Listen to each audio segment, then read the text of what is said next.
and constitutionalism are key for any democracy to flourish. And for Uganda, we've been lucky because we have the affirmative action that helps to those who have been left behind to come up and express themselves and test leadership and be able to lead.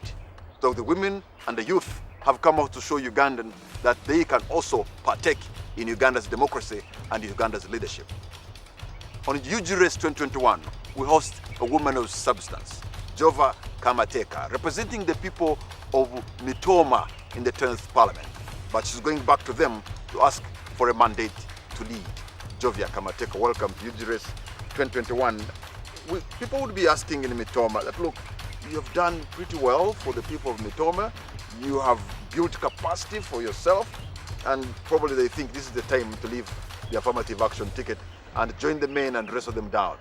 How about that? Thank you, Mr. Kamara. Yes, I have gained capacity. First of all, I want to say thank you to the NRM government that thought it fit to have the women empowerment program to involve women in all positions of leadership. Now I want to say thank you to the people of Mitooma who have found me their best choice for the last 2 terms. And as you have said, I've been a performer and I have gained capacity. But you see, you don't gain this capacity for yourself. You gain capacity for your people. And also you are asking me, why can't I leave now the women's seat and go to contest with the men? You must all know that as Uganda, we still have a patriarchal society. For me to leave the women's seat now and go and contest with the men, they will say, why has she left the women's seat? Why is she coming to disturb us as men? So yes, we have a few women that have made it, but I do not feel that for me and the people of Mitooma that this is the time. Because also as a leader, you must be able to gauge whether you'll be successful in a certain area or not. In fact, let me tell you, there have been suggestions that women members of parliament on the affirmative action should serve for 2 terms and leave these seats for others. But we are saying no, because of the patriarchal tendencies that when you go to these other seats, men will think that you are coming to take up their seats. So we would rather, if members of parliament are to serve 2 terms, it should be all members of parliament. Otherwise, it would be discriminatory, and this is against the Ugandan constitution. But Secondly, Honorable Jovah, having represented the people of Mitooma and being who you are and the capacity that you have built, I thought the original idea of bringing the affirmative action was to prop up women and give them that potential, so that by now really you have all what it takes to stand in universal adult suffrage and challenge men. I have what it takes, but for those reasons that I have given you. Now, for example, we are going to get another constituency. Do you see Kamateeka standing against Major General Kaindo Tafire? Yes, he's saying he has been fighting for this constituency and all that. So we should leave it to the women to gauge. If I find that the ground is good, I can always leave this seat and go for the general seat. But for me, the time is not now. And also, I wanted to say that you know, if you say women serve for 2 terms, now you have gained capacity, go and stand against the men, then you are most likely going to have women learners in parliament debating against men who are serving for their 3rd, 4th, 5th term. And this disadvantages the women.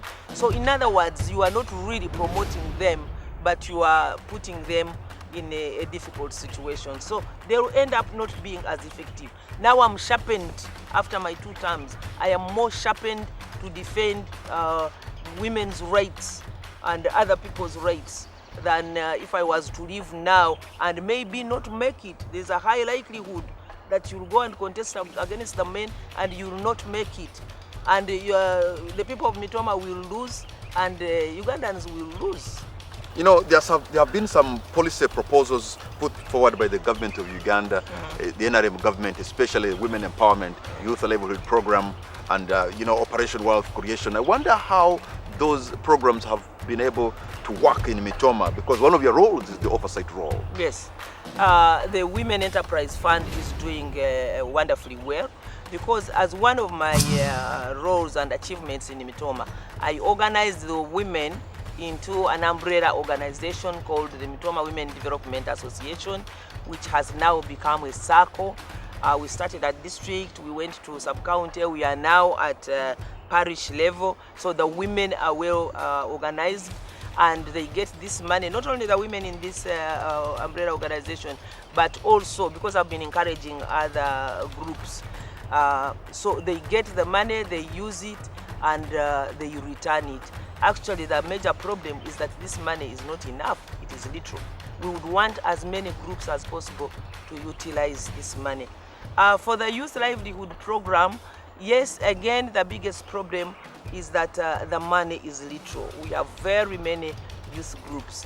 But also, much as we tried to sensitize the youths, I think generally, nationally, there wasn't prior training for the youths in how they could utilize this money and return it. So Mitooma, like other districts, had a problem of some youths not being able to utilize the money and return it. But we do not have many who have defaulted. Okay, and probably the other concern should be among the elderly, because we also know that the social assistance grant for the elderly, which is giving about 25,000 shillings a month. Really, have you seen that money create a difference? And you as a member of parliament, would you be fighting to increase on the money for our senior citizens? First of all, as I talk to you now, the people of Mitooma have not received this money, the elderly who are 80. Secondly, we do not, so there cannot have been, there cannot be an impact when the money has not come. We know that a few will receive it, but it has not come. Secondly, not many of our people live up to age 80. But I always explain to my people that even the longest journey begins with the first step, as the Chinese say.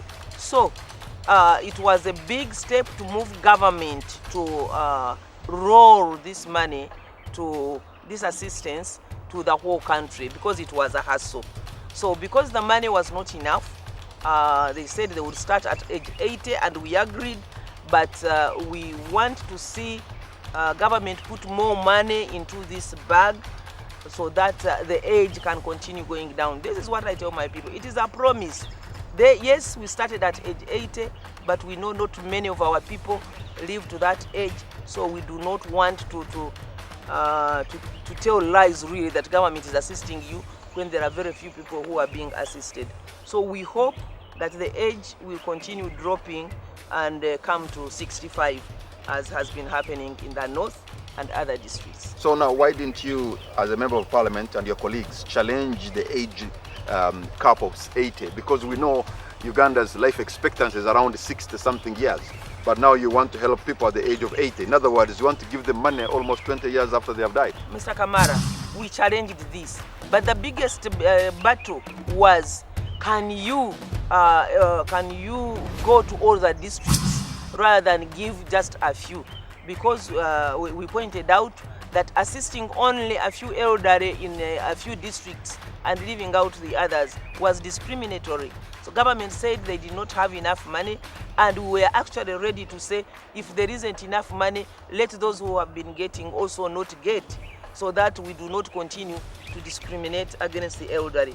So government agreed that with the little that there is, they will roll out to the entire district. That is a big step, and together with government, we will make sure that every financial year there is more money going into this kitty so that the age can continue dropping. Jovah Kamateeka, woman MP for Mitooma, we thank you very much for your time, and we appreciate your insights. Maybe you can tell in 30 seconds the people of Mitooma. This time I'm going to ask you to say it in Runyakitara, or Runyankore to be exact, what you do for them. 30 seconds, Jovah.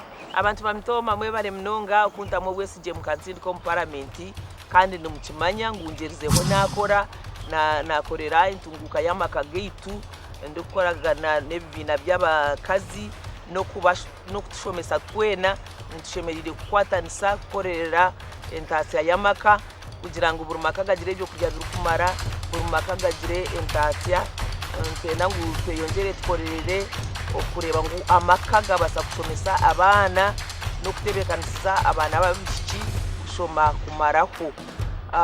Ine ababire nibachondoza uko bamemba ba parliament bakozire bashanga ngu Jovah Kamateeka ndi omwe hari yabo ndi namba yo kubanza ombamemba ba parliament ba Western Uganda okusingayo okutesa parliament mbwenu shati banywani banje okabo ine timu nezana omupiira oyine okukirayo kushamba akateba goro kandi omwihamu abamwe mugumze ngu Jovah Kamateeka kuzire nanye nimbagira ntokunkuzire nikwenda kubyetegereza nikwenda kubibasa nikwembyinira obwire nabwe cyo mundeke ngari cyeyo rero abashiki batwaba tubeni tubashunshura bije ebiro byo mumeisho hati nyowe ndiye kityo kitiyarize kimukubasa kukozesa kutusyaho byona kandi ekindi nkwatanise n'abagenzi banje twasika programs za government ezirumwe nguto ezirumwe amashanyarazi ezirumwe ameizi tibikashyikirebura hamwe konka turiyo tugezayo okweyongera kureba ngo bizahiko mbitweka bya Mitooma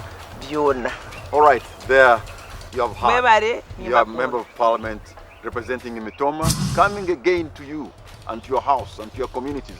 She's passionate about her community and her country to serve you again. It is your responsibility to listen to her, understand what she's saying, and then you can take your choice when it comes to 2021 from an informed position. That's it on UG Res 2021.